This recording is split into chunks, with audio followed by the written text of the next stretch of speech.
وقال النبي صلى الله عليه وسلم من سلك طريقا يلتمس فيه علما سهل الله له به طريقا إلى الجنة. وقال أيضا وأن الملائكة لا تضع أجنحتها لطالب العلم رضا بما صنعوا أو كما قال النبي صلى الله عليه وسلم. أما بعد. Alhamdulillah, para hadirin wal hadirat sidang jamaah yang dirahmati Allah Subhanahu wa taala. Kita bersyukur kepada Allah bahwa kita masih diberikan Allah kesehatan, kesempatan dan kekuatan iman, sehingga dengannya mengantarkan diri kita zahir dan batin di majelis yang kita cintai ini. Semoga kedatangan kita mendatangkan keberkahan. Nabi bersabda, "Man salaka tariqan yaltamisu fihi ilman, sahalallahu lahu bihi tariqan ilal jannah." Barang siapa yang berjalan dalam satu perjalanan untuk menuntut ilmu, maka Allah akan memudahkan jalannya untuk masuk ke surga Allah. Semoga kiranya hadis yang disampaikan oleh baginda Rasulullah sallallahu alaihi wasallam yang mulia ini, kita termasuk daripada golongan yang disabdakan oleh baginda tadi. Para hadirin, para jamaah yang dimuliakan Allah, selanjutnya salawat tiada henti-hentinya kita sampaikan kepada kekasih Allah Subhanahu wa taala, Nabi kita yang kita sangat cintai, Nabi kita yang kita kelak akan menjadikan dia sebagai pemimpin kita di akhirat, di dunia dan di akhirat, yang kelak akan memberikan syafaatnya kepada kita, yaitu syafaatil uzmah, syafaat yang terbesar. Semoga dengan bersalawat kepada beliau, dan ini tidak cukup, kita harus memperlihatkan tanda bahwa kita adalah umatnya, yaitu kita harus mengikuti jejak-jejak dan sunnah-sunnah serta pri hidup yang beliau contohkan kepada kita. Qul in kuntum tuhibbunallah fattabi'uni yuhibbukumullah wa yaghfir lakum dunubakum. Katakanlah ya Muhammad kepada manusia, kepada umatmu, kalau kalian mau mendapatkan ridha Allah, mau mendapatkan cinta Allah, maka ikutilah jalanku, ikutilah jalan Muhammad sallallahu alaihi wasallam. Niscaya kalian akan memperoleh cinta dari Allah dan dosa-dosa kalian akan diampunkan oleh Allah Subhanahu wa taala. Allahumma shalli ala sayyidina Muhammad wa ala ali sayyidina Muhammad. Para hadirin yang dirahmati Allah, dalam hukum Islam ada yang namanya fardu, ada yang namanya sunnah, ada yang namanya mubah, ada yang namanya makruh, ada yang namanya halal, ada yang namanya haram, ada yang namanya syubhat. Sekarang saya mau tanya, hukum belajar apa? Hah? Hukum belajar apa? Wajib. Ada yang lain? Wah, ikhtilaf atau sepakat? Ittafaqa yattafiqu ittifaqat. Ya. Kalau mau sepakat, saya mau tanya, belajar ini hukumnya wajib atau sunnah? Kalau mengatakan wajib, apa dalilnya?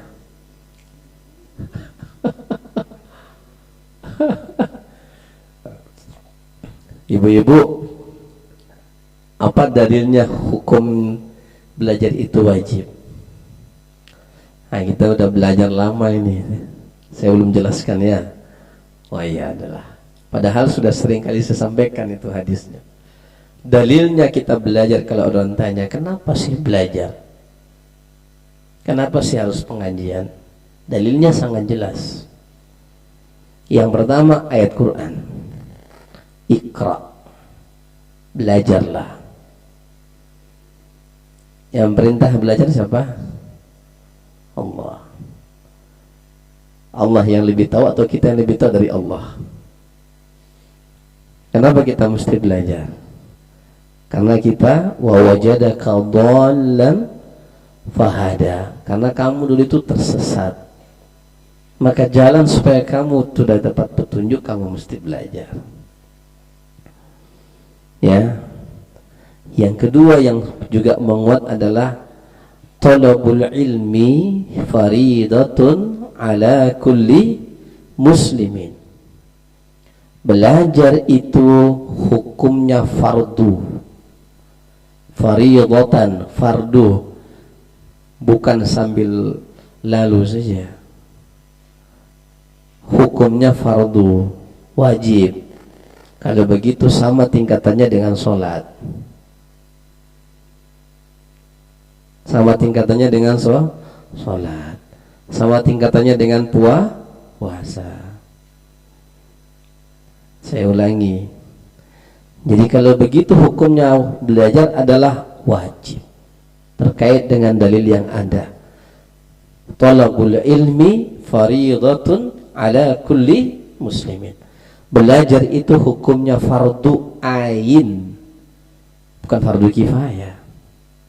Fardu ain, wajib bagi setiap muslim. Jadi kalau orang tanya, kenapa sih pengajian di sana? Wajib. Kenapa sih ada pengajian? Wajib, bukan sunnah. Saya katakan, belajar ini hukumnya wajib, bukan sunnah. Kalau wajib bagaimana itu aturan hukum fikihnya? Dikerjakan mendapat pahala, ditinggalkan. Saya ulangi. Saya ulangi. Ini tak main-main, ini hukum. Hukum itu hitam putih. Hukum itu hitam putih. Bukan ditengok, Ustaz tak perlu belajar. Wah, ini tidak ada cerita Ustaz, tidak ada cerita orang awam, nggak ada cerita kiai, nggak ada cerita nabi. Jangankan kiai, nggak ada cerita dia nabi terus dia nggak mau belajar. Wajib. Ya. Jadi kalau namanya hukum wajib, dikerjakan dapat, ditinggalkan dapat. Sekali lagi, masukkan ke dalam benaknya masing-masing, ke dalam hatinya. Hukum wajib dikerjakan dapat, ditinggalkan dapat. Tanggung dosanya di akhirat. Jangan salahkan Ustadz ya. Yang tidak ada alasan syar'i. Kalau ada alasan syar'i boleh. Sakit ya. Ini Ustaz kok tegas-tegas. Mulai hari ini saya akan tegas. Karena yang kita pelajari ini bukan main-main. Kita pelajari ini adalah urusan kebaikan kita di akhirat dan urusan kebaikan kita di dunia. Orang yang beriman dan bertakwa kepada Allah, dia akan mengincar malam Jumat dan hari Jumat, karena itu hari raya mereka. Selain hari raya Idul Fitri dan Idul Adha, Sayyidul Ayyam wa Idul Fuqara, ini adalah hari raya kita orang-orang miskin. Ya, artinya orang-orang yang memang mau muraqabah kepada Allah, dia menunggu hari Jumat ini. Kan ini hari yang Sayyidul Ayyam, hari yang paling utama, tuannya hari. Ini kalau bisa tinggalkan semua kegiatan yang tidak syar'i itu. Tapi kalau ada alasan syar'i, sakit, ada alasan bekerja yang tak bisa, ya oke. Ya, hukum untuk mencari nafkah juga itu hukumnya wajib ketemu wajib ya, kita prioritaskan ya. Tapi kalau tidak ada alasannya apa, hanya bisa hadir, upayakan hadir.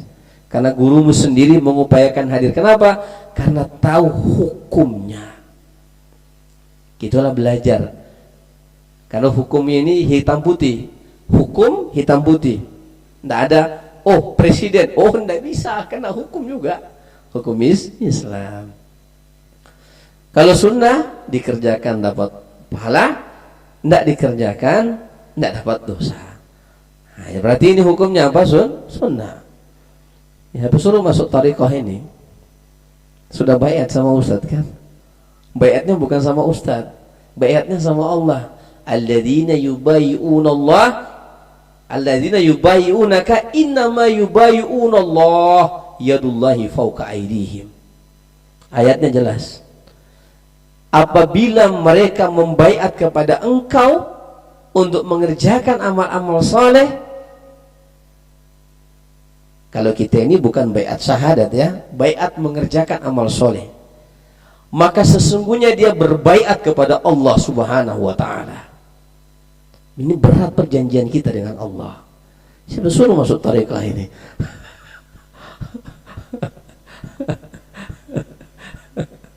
Ini Ustaz tegas-tegas. Ini agak kejam Ustaz hari ini. Enggak, saya menyampaikan aja ya, supaya nanti saya tidak disalahkan. Dan sampaikan ayatnya Ustaz sudah. Itu baiat yang saya baca ketika kalian mau berbaiat untuk ngambil tariqah. Alladzina yubayyi'unaka warahmatullahi wabarakatuh. Masyaallah, barakallah.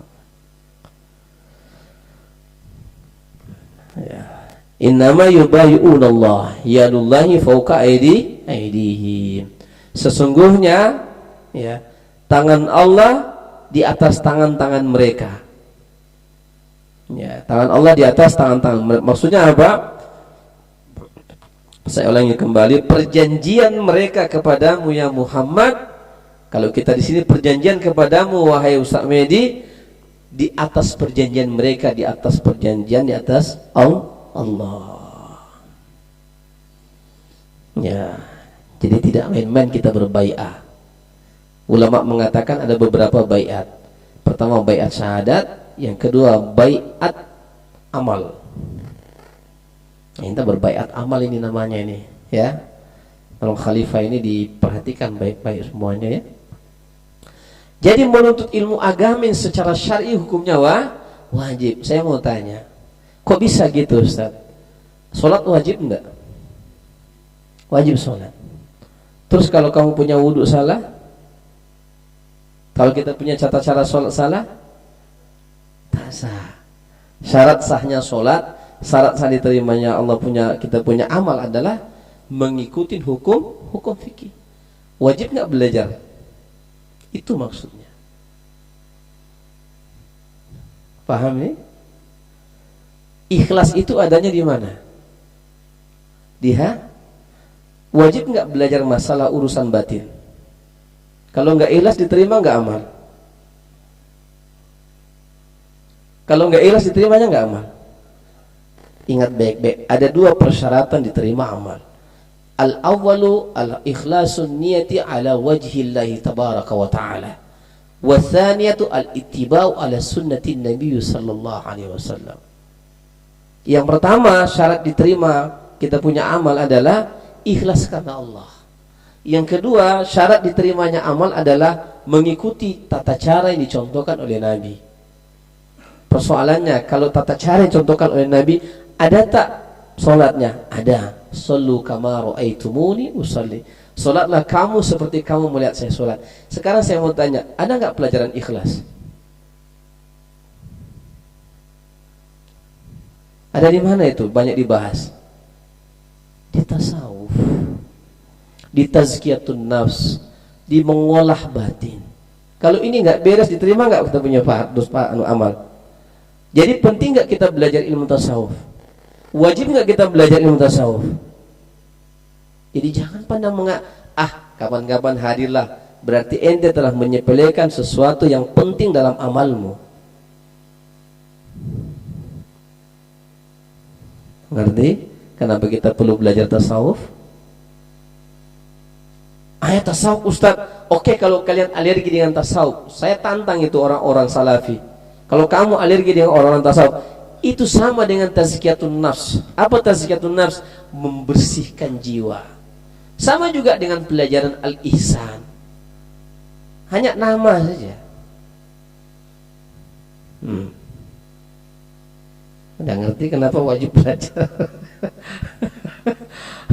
Kita ini tidak bisa main-main lagi dalam urusan agama. Udah tua semuanya. Kalau masih anak-anak remaja boleh kita main-main. Tapi udah tua kayak begini nih, udah nggak lama lagi menginjakkan kaki ke dalam lubang lahat, terus kita masih mau main-main dengan urusan agama. Jangan. Waktu kita tinggal sebentar lagi di atas dunia ini. Ya. Maka mempelajari urusan hati wajib hukumnya.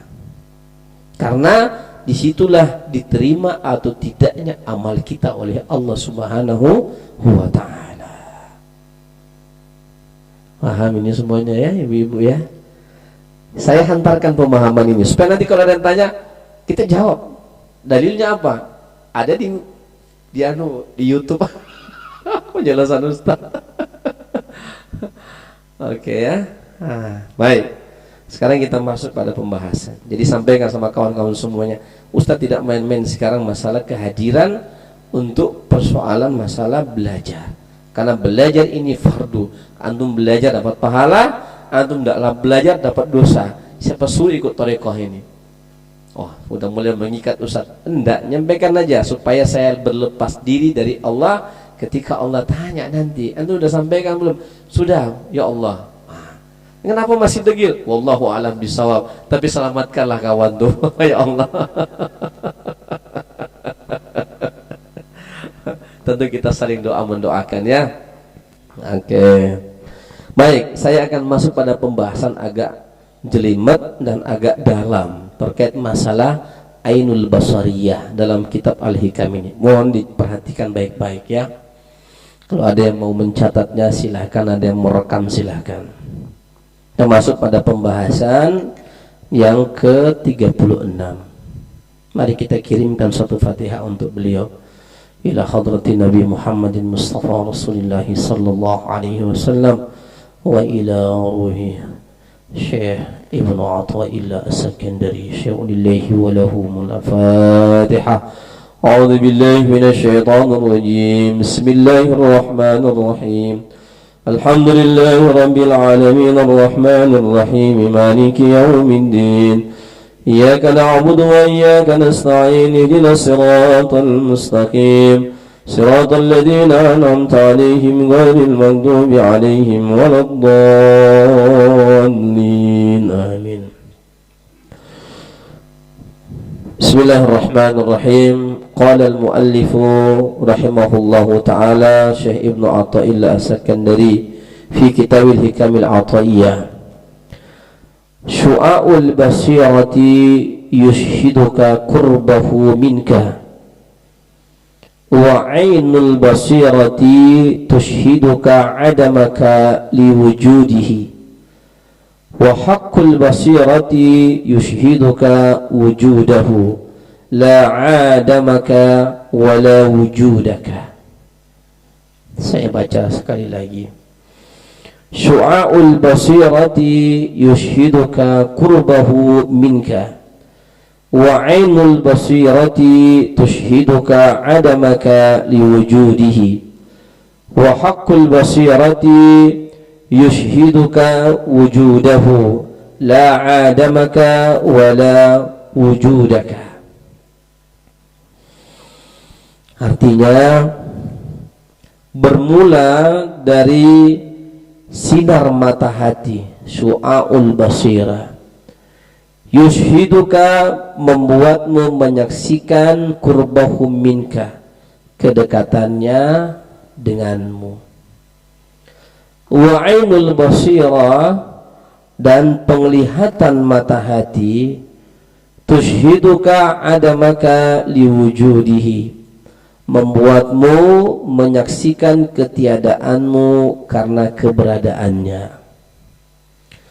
Wa haqqul basirati yushhiduka wujudahu, dan hakikat basirah, hakikat mata hati, yushhiduka wujudahu, membuatmu menyaksikan keberadaannya. La adamaka wala wujudaka, bukan ketiadaanmu dan bukan pula keberadaanmu. Saya anukan semuanya. Sinar mata hati membuatmu menyaksikan kedekatannya denganmu. Penglihatan mata hati membuatmu menyaksikan ketiadaanmu karena keberadaannya. Hakikat mata hati membuatmu menyaksikan keberadaannya. bukan ketiadaanmu dan bukan pula keberadaanmu. Baik, saya akan jelaskan pelan-pelan. Saya akan bahas ini, mohon perhatian baik-baik. Dalam diri manusia ada dua penglihatan. Ada penglihatan indrawi yang disebut dengan penglihatan mata biasa. Ya.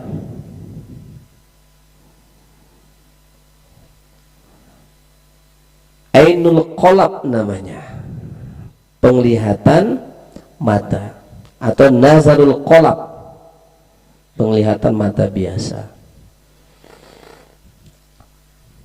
Yang kedua ada yang disebut dengan nazarul qalbi. Penglihatan dengan hati. Penglihatan dengan hati. Penglihatan dengan pandangan mata yang kita miliki ini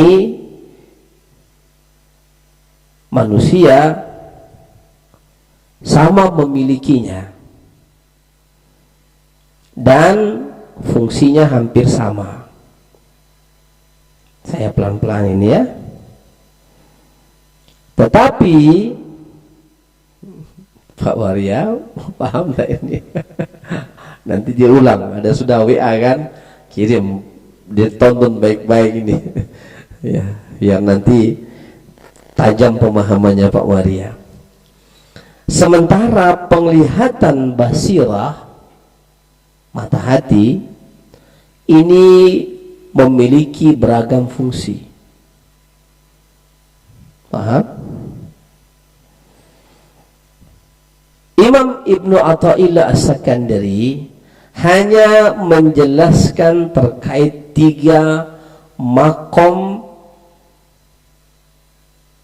hati punya pandangan. Hanya menjelaskan 3 pandangan mata hati. Sementara sebenarnya ada 5. Ada berapa? 5. Pelan-pelan saya jelaskan ini ya. Kalau mata ini kan fungsinya hampir sama, melihat aja ya kan. Tapi kalau ini beda fungsinya. Dia bisa melihat yang hak, dia bisa melihat yang batil, dia bisa melihat yang syubhat, dia bisa melihat yang halal, dia bisa melihat yang haram. Ini hebatnya ini dalam hati. Dia bisa melihat keagungan dan kebesaran Allah secara hakiki ya, dalam tingkatan-tingkatannya. Baik. Walaupun tidak dibahas oleh Syekh Ibnu Athaillah As-Sakandari, saya akan jelaskan 2 martabat hati yang tidak dibicarakan oleh beliau. Yang dijelaskan ini hanya sampai pada puncak 3 martabat hati. 3 makom penglihatan hati. 3 makom penglihatan hati.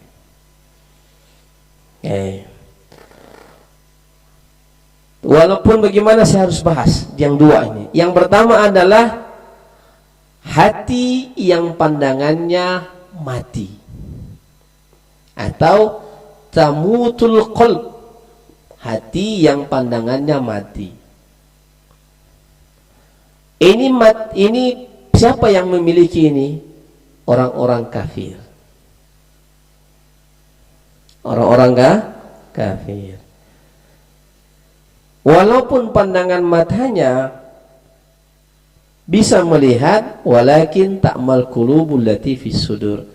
Tapi yang buta adalah pandangan mati, yang pandangan hati yang dalam hati, pandangan matanya yang mati, yang buta. Kenapa? Dia tidak bisa membedakan ini yang hak, ini yang batil. Contoh Abu Jahal.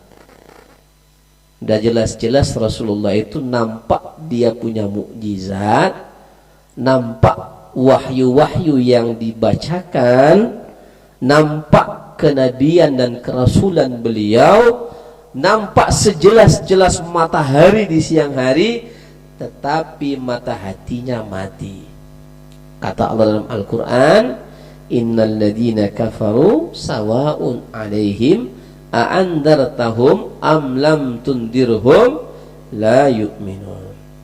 Orang-orang kafir itu sama saja bagi kamu.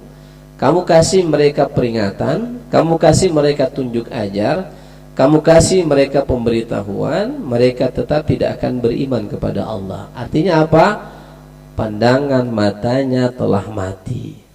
Bukan ininya yang mati, ta'mal qulub. Pandangan mata sudah mati. Oke. Kita beranjak pada pandangan yang kedua. Tufsidul qalb. Pandangan mata yang terdinding. Dia ada, tapi dia tak dapat melihat. Abang ada di sebelah, di balik dinding ini ada orang, tapi saya tak nampak. Tapi ada orangnya. Ada siapa di belakang? Suruh maju ke depan sini. Ada. Suruh maju-maju sini biar dapat keberkahan ilmu. Maju-maju di majelis. Biar sama-sama dengan malaikat mendapatkan sayap. Ada hadis Nabi SAW, wa annal malaika la ajnihataha li talibil ilmi ridwan bima sana'u. Dan sungguh sayap malaikat itu, ini jangan sampai kita harus beradab di majelis, karena malaikat bersama dengan kita hari ini. Mereka membentangkan sayapnya di atas kita.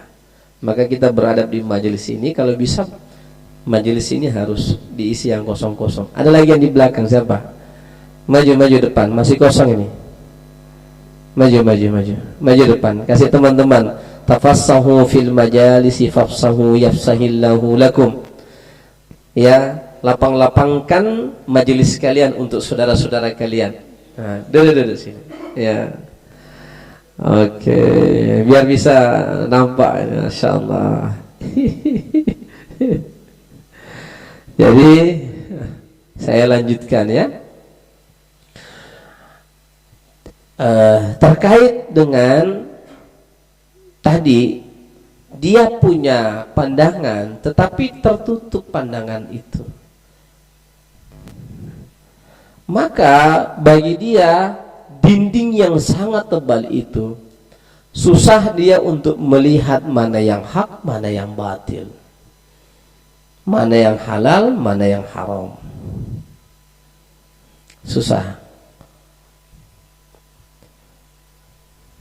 Dan dalam kehidupan sehari-hari kebanyakan seperti itu. Ya. Tidak ketemu itu. Karena kenapa? Dinding penglihatan dia sangat tebal. Oke. Nah, tingkatan yang ketiga ini yang dibahas oleh beliau. Pertama syu'aul basariyah, yang kedua ainul basariyah, yang ketiga hakul basirah. Ada tiga. Yang pertama adalah syu'aul basirah, yang kedua ainul basirah, yang ketiga hakul basirah. Ada berapa? Tiga. Pelan-pelan saya akan bahas. Syu'aul basirah, nah ini sudah mulai terbuka sedikit sinar mata hatinya. Sudah mulai masuk. Ini oleh pembahasan dalam kajian Assalamualaikum warahmatullahi wabarakatuh Syekh Ibnu Athaillah As-Sakandari. Syu'aul basirah ini sudah mulai terbuka sinar pandangannya, sudah mulai terbuka sinar penglihatannya, sudah mulai agak nampak. Biasanya ini dimiliki oleh para pemula-pemula al-mubtadi'in, orang yang pemula mau menjalankan laku perjalanan mendekatkan diri kepada Allah. Sudah mulai dia merasakan keberadaan Allah, itu maksudnya ya. Sudah mulai dia menyaksikan kedekatannya dia dengan Allah. Sudah mulai dia merasakan kenikmatan dalam beribadah.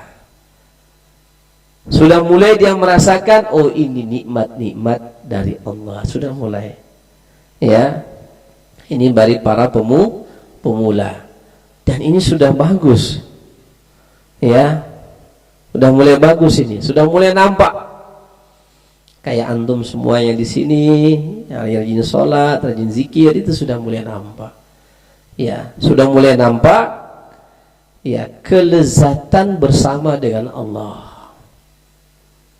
Sudah mulai terasa kenikmatan di dalam beribadah kepada Allah Subhanahu wa taala. Ya.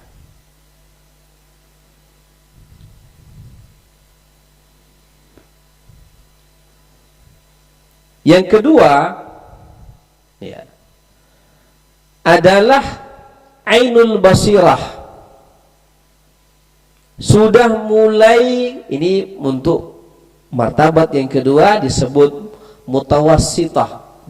Sudah mulai dia meranjak ke makam yang kedua. Apa makam yang kedua yang dia nampak? Ketika dalam beribadah dia sudah mulai menjaga adab. Paham ini? Dan mulai dia menjaga adab. Kepada siapa dia menjaga adab? Kepada Allah. Contoh, kenapa dia ikhlas? Karena dia jaga adabnya kepada Allah. Masa saya mau beribadah atas orang lain? Ayo. Maka aku udah mulai timbul keikhlasan. Udah paham dia itu yang mana ikhlas. Mau orang puji aleh, dengan orang tidak puji, tidak ada urusan bagi dia. Karena kenapa? Dia sudah memandang Allah, melihat Allah dalam kacamata batinnya. Sudah mulai dia menjaga adab, nggak akan muncul lagi itu riya. Insya Allah sudah mulai terkikis itu riya. Kenapa? Karena dia sudah mulai biqurbillah, sudah mulai dekat dengan Allah. Dia sudah menyaksikan bahwa apa saja yang dia lakukan ini adalah atas kehendak Allah. Contoh, ketika Nabi menyiram perang Badar, dia ambil pasir, dia siram. Apa kata Allah? Wa ma ramaita idz ramaita walakinallaha rama. Bukanlah engkau yang melempar ketika engkau melempar, kecuali karena Allah lah yang menjadikan itu lemparan terjadi. Bukanlah engkau yang melemparkan joran ketika kamu melempar joran, tapi Allah yang berkehendak sehingga kamu mendapatkan rezeki. Bukanlah engkau yang menjadikan tahu sehingga jadi tahu dan banyak yang membeli, tapi Allah yang memerintah makhluk-makhluk itu membeli barangmu. Bukanlah engkau yang hebat ketika kamu menjual, tapi karena Allah yang hebat menyuruh orang-orang membeli barangmu.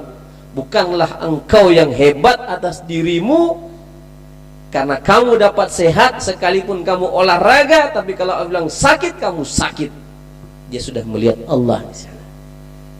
Paham ini? Ini martabat kedua sudah. Maka tidak ada rasa takut, tidak ada rasa gentar, tidak ada rasa khawatir pada dirinya. Apabila manusia berkumpul untuk mendatangkan satu mudarat pada dirimu atau satu manfaat pada dirimu, tidak akan bisa memberikan manfaat dan tidak akan bisa memberikan mudarat sekalipun manusia berkumpul kecuali apa yang telah Allah tetapkan buatmu. Itu yang berlaku. Maka dia sudah memandang itu. Akhirnya apa? Dia tenang. Ini wujud pandangannya sudah pandangan ainul basariyah. Maka disebutkan oleh beliau, wa ainul basariyah tushiduka adama kali wujudihi. Ketika penglihatan mata batinmu, mata kolbumu jelas, itu yang membuatmu menyaksikan ketiadaanmu, karena yang kamu saksikan adalah keberadaannya.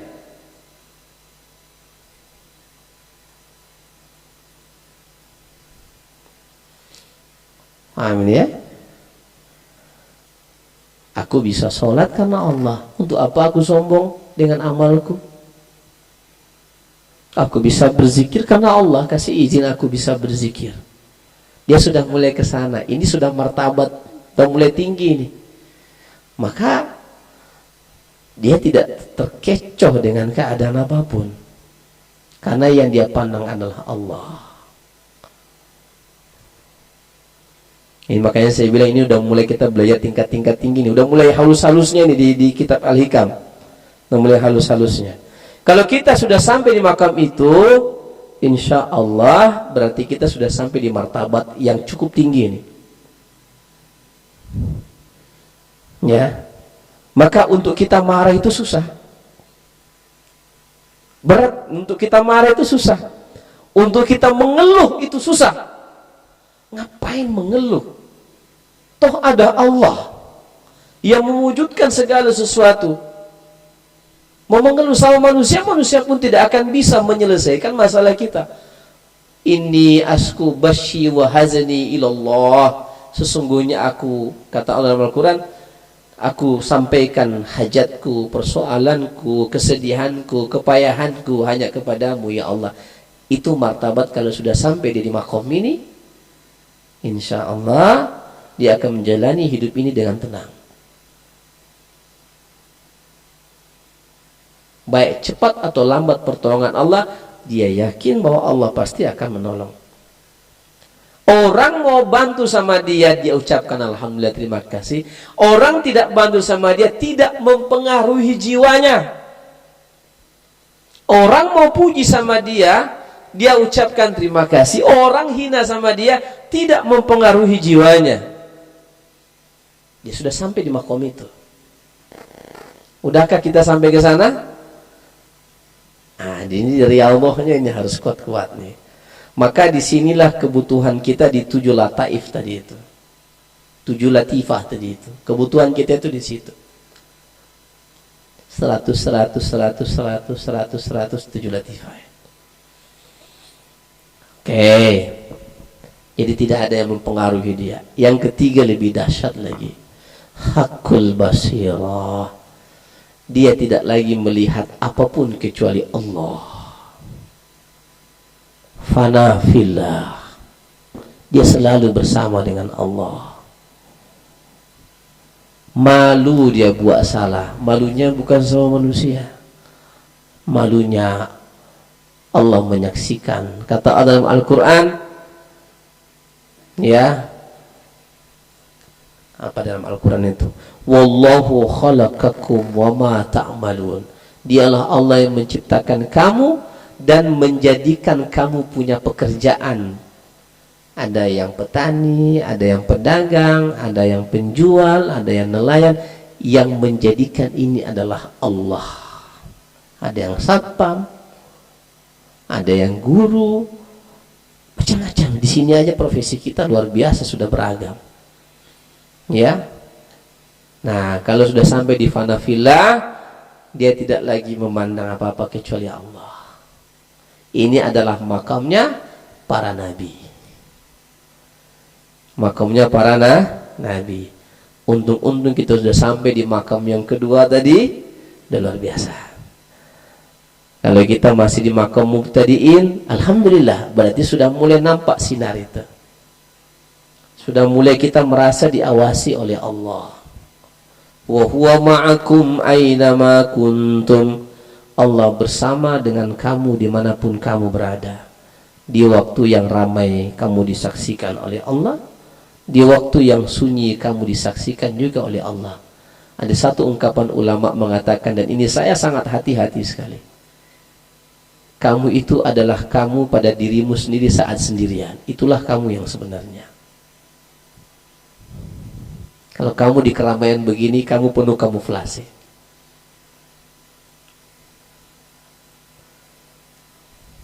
Amin.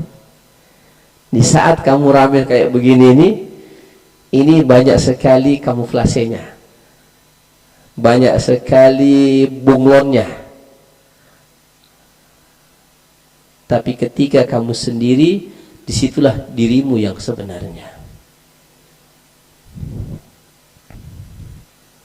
Apakah kamu berbaju jubah tetapi berhati harimau?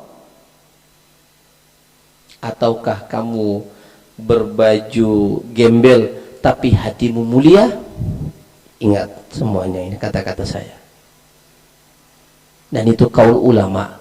Dirimu adalah di mana kamu berada pada saat kamu sendirian.